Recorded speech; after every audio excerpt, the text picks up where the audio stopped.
And for Off the Block, I'm Vane Lopes, and we are now joined by UC Irvine head coach David Kniffin after his team was able to get a nice victory and an exhibition play against their cross-city rival, Concordia Irvine. And Coach, what was your biggest takeaway from tonight's match? It's nice to play a match early in the season with some new faces. We had a lot of guys that were working hard behind the scenes last year, and guys that redshirted and finally got to put on the jersey tonight and get some touches in a match that felt good tonight. We got a nice little crowd, and we're in the Brent Center, and so it's good. Just takeaway is it's good to have experience early in the season. Yeah, well, and talking about, a couple of the freshmen who got some time tonight, you had a new opposite come out, had a new setter. How do you expect that these freshmen are going to be competing for starting time throughout the entire season? I hope so. We wouldn't recruit them if we didn't think they could help us in some way or another, and typically that means competing for a starting spot. Even when they're young, we've had a history of younger guys, freshmen or redshirt freshmen coming in and helping us out in some pretty important seasons in the past. So, I'm hopeful for that. Yeah. And Coach, looking at your team this season, what are you most excited about when you kind of look at the makeup of your team this year?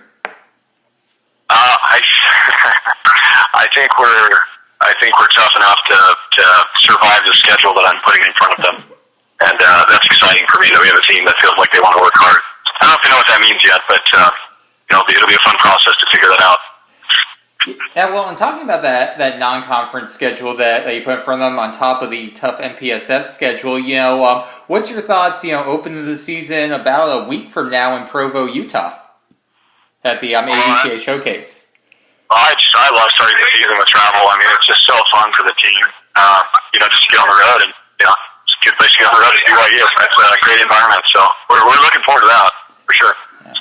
And Coach, looking at a couple players who are returning, and we talked about some of the new guys, but I want to ask you about one or two. Kyle Russell, this offseason, he got a lot of international experience, even playing for you at the World University Games. How has his game developed since we last saw him last year? I think he's just becoming a more complete player, which is nothing new, right? I mean, I'm not. I know it's not a real dynamic in terms of response, but that's the trend, right? Is as these guys grow up in our league and then grow up with international volleyball, they become more complete, and it takes a complete volleyball player to play at that next level. And I think he's starting to show signs of that, which is really fun for us to be a part of that process. So and we'll keep him on that trajectory to the best of our ability. He's hopefully got a long future ahead of him of professional and maybe even national team type volleyball. So that's exciting. Yeah, well, and Coach, hanging on a couple other returning players, obviously your middles are, once again strong. It seems like every single year you guys have some All-American middles. But, with Jason Agopian and Andrew Benz, what do you think that they can provide to your team this season? Well, I think, the addition of Marty Ross has been big for us.